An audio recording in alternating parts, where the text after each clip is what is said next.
One of my favorite pieces of gear for this studio has got to be this new plant from IKEA. But a great way to shoot this plant is with a slider from GVM. Let's take a look at it, and while we're at it, how do you like this shirt?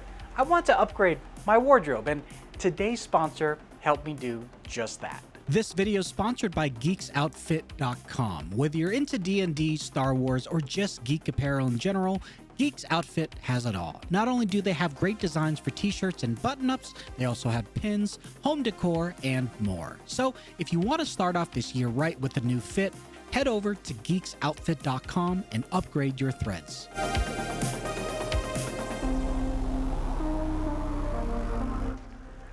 This is the GVM GT60D.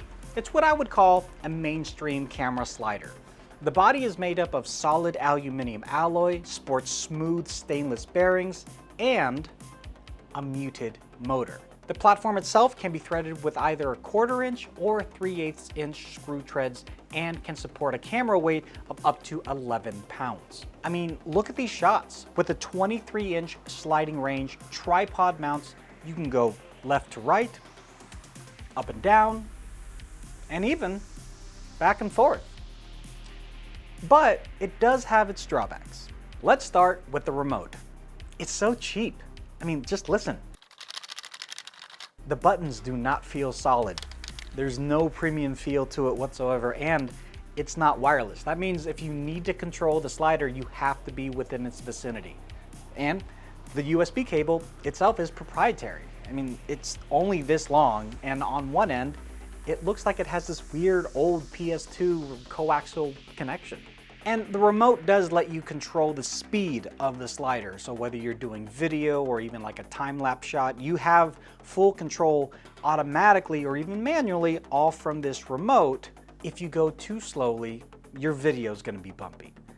If you set the slider to auto slide from A to B, there's no way to loop it back. You have to stop it manually, and basically that means you have to stop what you're doing.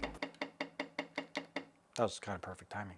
And lastly, if you did want to shoot something with the dolly zoom effect, the GT60D is not properly equipped to execute that. This isn't a slight on the slider, it's just another piece of equipment you need to buy, either a ball head like this or a flex head like this. Still, I've wanted a slider for a long time, and for less than $200, this is probably the best way to go. There are, of course, cheaper alternatives like an actual desktop dolly with skateboard wheels, or even a towel. But to get shots like these, with all those drawbacks that I'm dealing with, I think it's worth it. So that's it from me. If you have any other comments or questions about this slider, please leave those in the comment section down below. Links, as always, can be found in the description below. Make sure you like this video, subscribe to the channel, share this with a friend, and also just to let you know, I do stream on Twitch twice a week, twitch.tv/LazyTechTony, and all my other socials include TikTok and Instagram. Again, huge thanks to Geeks Outfit for sponsoring this video, and we'll see you folks in the next one.